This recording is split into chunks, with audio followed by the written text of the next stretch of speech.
इस भोजपुरी कविता के रचयिता मेरे अनुज डॉक्टर पवन कुमार हैं। कविता का शीर्षक है बीतल साल पुराना आइल नया बिहान।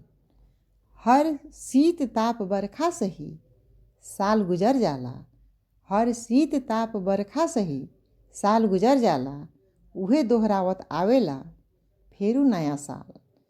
हर शीत ताप बरखा सही साल गुजर जाला, उहे दोहरावत आवेला फेरू नया साल। ओही में घटना घटत रहेला दुख सुख के, ओही में घटना घटत रहेला दुख सुख के, समय के चक्का चलत रहेला अपनी चाल। ओही में घटना घटत रहेला दुख सुख के, समय के चक्का चलत रहेला अपनी चाल।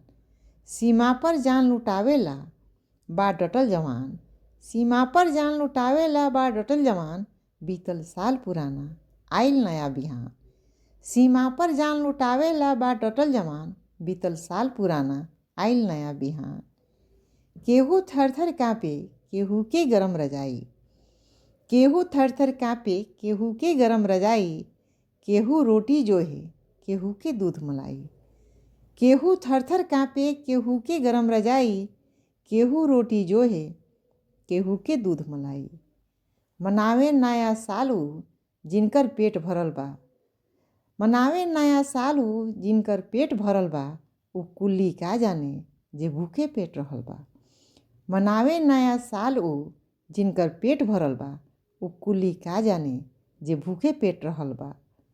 अन्न उगावे में दिन रात लागल किसान, अन्न उगावे में दिन रात लागल किसान, बीतल साल पुराना आइल नया बिहान। अन्न उगावे में दिन रात लागल किसान, बीतल साल पुराना आइल नया बिहान।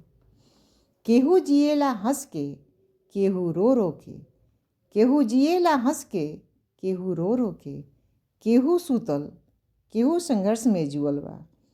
केहू जिएला हंस के केहू रो रो के, केहू सूतल केहू संघर्ष में जुअल बा। जे जान गंवावे पूजेला दुनिया ओके, जे जान गंवावे पूजेला दुनिया ओके, जे कर्महीन बा जी जी के ऊ मुअल बा। जे जान गंवावे पूजेला दुनिया ओके, जे कर्महीन बा जी जी के ऊ मुअल बा। इतिहास बने जे छोड़ेला अपन निशान, इतिहास बने जे छोड़ेला अपन निशान, बीतल साल पुराना आइल नया बिहान।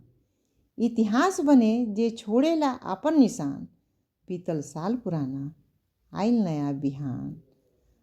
हर शीत ताप बरखा सही साल गुजर जाला, उहे दोहरावत आवेला फेरू नया साल, उहे दोहरावत आवेला फेरू नया साल। रउआ सबन के नया साल ये भोजपुरी कविता के साथे मुबारक हो।